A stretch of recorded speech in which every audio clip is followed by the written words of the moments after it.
Hey guys, how's it going? This is Natnator, and welcome back to your weekly dose of Creepypasta. We're going to get right into it, no delays, right after we thank the members of the Coven over on Patreon. Shoutouts, as always, to the Disciples, Tiffany, Backwards D-Dog, Vera Ohio, Teddy Dog, Patrick White, Backapuff, Bubbly Panda, Sammy Sama, Occupied America, and D-Master311. Thank you guys so much for being here and supporting me. It's really the motivation I need to keep going, and I really appreciate it.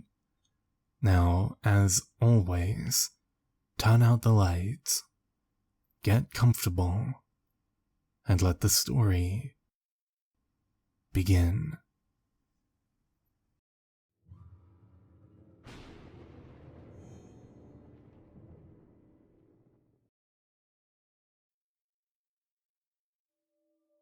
Mr. Cadson had been sitting up at the bar for some time. The lights and the music were both very low, casting a sort of malaise over the entire half-empty room. A group of men in the corner were watching a baseball game on the television on the wall. A few small groups of people murmured among themselves at the tables. Cadson had been staring into several glasses of bourbon for the past 2 hours. The room around him slowly fading into a dull blur of colors and sounds. The girl tending bar just replaced his glass when it ran dry, and the cycle continued. It was around midnight when the stranger approached him. Cadson turned to see a middle-aged man sitting in the stool to the left of him. The man seemed to be the only thing in the room not covered in the haze of inebriation. He didn't wave to the bartender, nor did the bartender seem to see him. He merely turned and looked directly into Cadson's eyes. The stranger was nondescript for the most part, except for the eyes. They were bright gold, shining in the dim light. Cadson had never seen anything quite like them. When the man talked, his voice was low and smooth, like a storm in the distance. "Hello, Mr. Cadson," said the man. "I'm Death." Cadson believed him. No amount of liquor led him to that belief. It was more of an instinct that a man should know death when it stood before him. A pleasure to meet you," said Cadson, deciding that being polite was the correct option. "Can I buy you around?" Death laughed. It was a fake laugh, although a very good one. It sounded like someone that has already heard every joke in the world 1,000 times, but is still trying to be polite. "I don't drink, I'm afraid," said Death. "I'm just here to tell you that you'll be thrown in the towel somewhat earlier than you'd expect." "Why do I get the heads up?" asked Cadson. He grabbed several nuts out of a bowl in front of him. They'd been the only things he'd eaten in half a day. Death leaned up onto the bar, folding his hands under his chin. Death sighed deeply, as if he didn't want to hear that question. "Because, Mr. Cadson," said Death, "I've begun doing contract work." "A successful guy like you?" asked Cadson. "Didn't think you'd need the extra cash." He looked over at Death, only to find the seat empty. He considered for the first time that he was merely hallucinating. Someone to his right coughed loudly. Cadson turned to find an old woman looking at him with the same pair of gold eyes.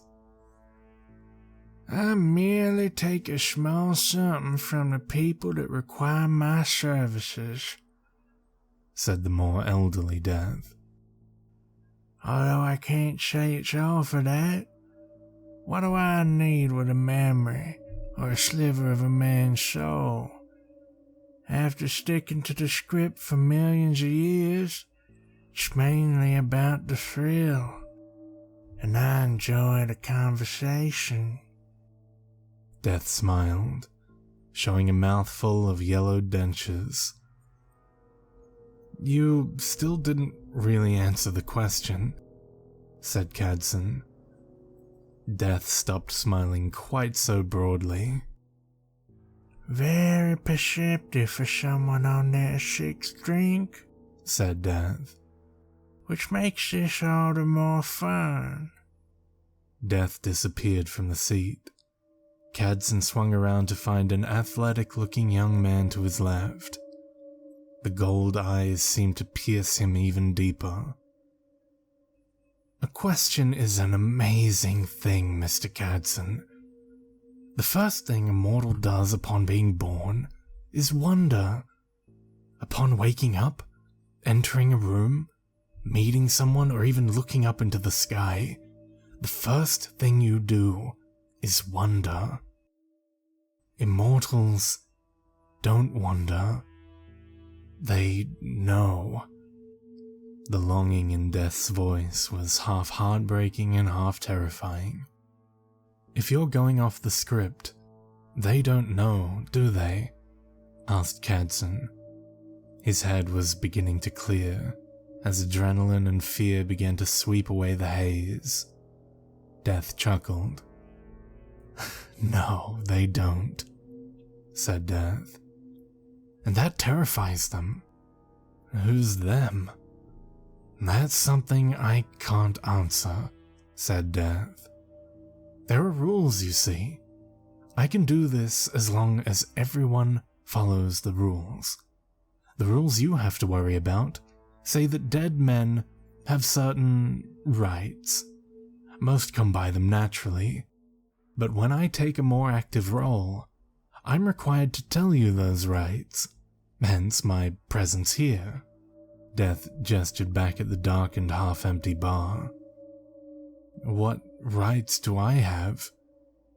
Death vanished again, and reappeared as a young boy on the other side of Cadson. The aeon-old eyes were much more disturbing on a 10-year-old face. The first is the right of knowledge, said Death in a high-pitched voice. All men are entitled to know the manner of their death prior to its occurrence. You're saying everyone knows how they're going to die? If anyone pays close enough attention to their life, said Death, they'll know. Slow and painful, or short and violent. They can all see it coming if they try. I've never seen anyone really try, though. You, though, Mr. Cadson, are going to die, choking on one of those peanuts you've been eating. Cadson stopped his hand as he was about to put another nut into his mouth. He placed it back into the bowl and pushed it away. That won't change anything, but if it makes you feel better, I suppose. And why do you have to tell me? Rules, said Death. If someone isn't given full rights, shit happens. Cadson almost laughed, hearing the kid version of Death say that, but stifled it. Which brings us to your second right, the right of choice. There are many, many things that can happen after you die, and people always choose for themselves what happens to them. They don't even know they're doing it, but they do it. And I get to choose? Asked Cadson. Do I get to know what the choices are? Believe me, Mr. Cadson. The child disappeared. Cadson turned to see a beautiful woman to his left. In fact, she was the most beautiful woman he'd ever seen. He hoped Death would stay that way for a while. My job would be so much simpler if I could tell people the options, But don't worry, you'll choose before you die. Which brings me to your last right, and the main reason I'm here. The right of experience. I've got plenty of experience, said Cadson, taking another swig of bourbon.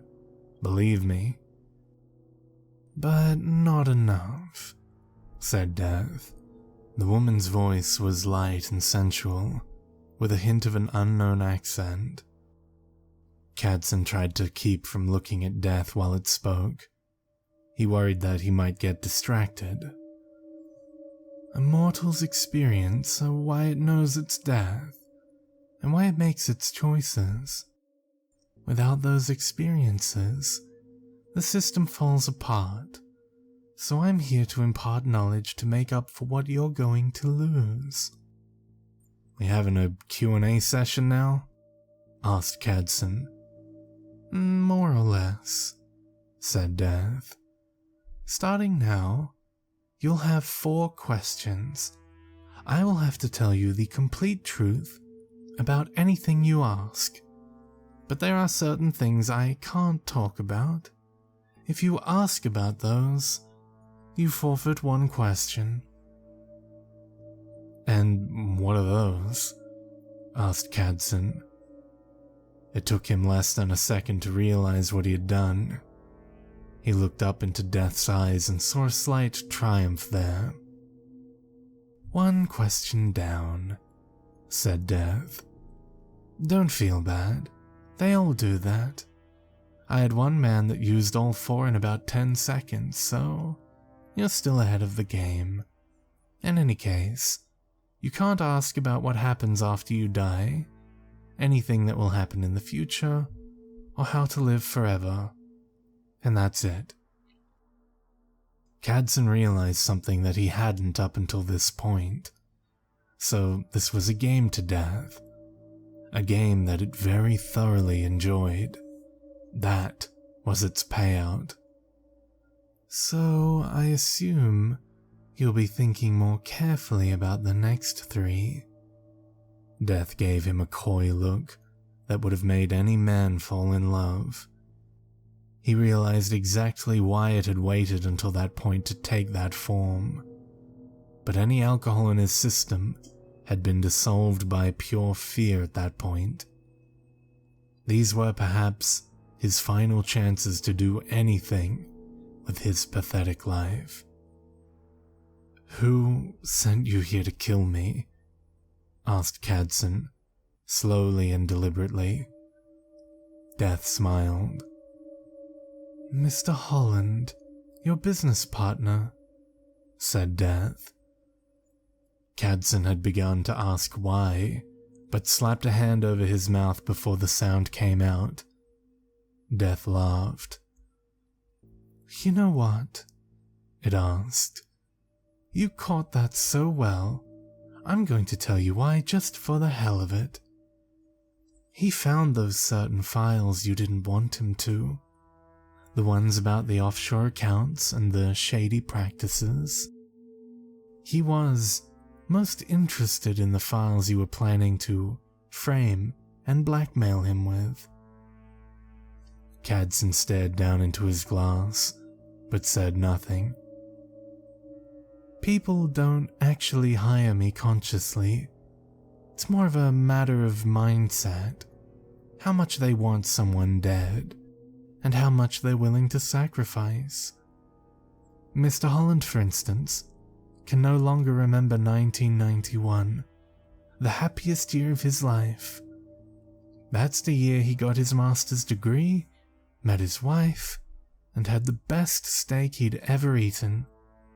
To you, it may not seem like much, but trust me, if he knew, he would not have agreed. So what next? Several thoughts went through Cadson's head at that moment. He wondered where his life had went wrong. He wondered if there was any chance at all he was getting into any sort of heaven. He wondered if he really had known it was going to end this way. I know this is important, Mr. Cadson, but I have places to be. There was a hint of impatience in Death's voice that made a single thought arise in Cadson's head. It was almost like Death was worried. Cadson thought about it a bit more, making sure his question was perfect and praying that he was right. Death stared in rapt attention as he opened his lips. You have places to be. I have rights. Is that a question? Asked Death, a look of confusion appearing on its face. Hope surged into Cadson. Not at all, he said. If I don't ask you the last question, and my rights are not fulfilled, that means you can't kill me early because shit happens, right? Death cocked its head to the side, a calculating expression on its face. Its golden eyes stared right through Cadson as it sat there in thought. Finally, a wide grin spread over Death's face. It let out the lightest, most wonderful laugh that Cadson had ever heard. That is correct, Mr. Cadson, said Death, leaning in close. But have you weighed the possibilities? You may be scheduled to die tomorrow. Isn't there some answer you would be willing to give up one day for? Can you live knowing that you traded away the chance? Death paused a moment. And won't Mr. Holland be very much trouble for you shortly? I'll deal with it, said Cadson. He turned away from Death and went back to sipping his bourbon. Good night, miss. Death sighed and got up from the bar stool. It laid one hand on Cadson's shoulder and lowered its lips to his ear, despite Cadson's suspicion that no one else could hear it. Not many have made it this far into the game, Mr. Cadson. Congratulations. But I want you to know that I always get my man. I've gotten every one of them in human history, in fact. I'll see you soon. Death smiled once more and walked toward the door. As Cadson watched from the corner of his eye, the figure disappeared halfway across the room. He made a silent toast and drained the remainder of his glass. As he slammed it back onto the bar top, the bartender walked over to him. "Can I get another bourbon?" asked Cadson. The bartender looked at his watch. "I think you've got time for one more," said the bartender. While the bartender poured the drink, Cadson looked back at the room and wondered if the people knew what had just happened, if it had, in fact, happened. The bartender put the drink down in front of him. "On the house, in fact," he said with a smile before walking away. Thank you," muttered Cadson, his mind elsewhere. As he took the first sip of his drink, he absent-mindedly reached for the bowl of nuts.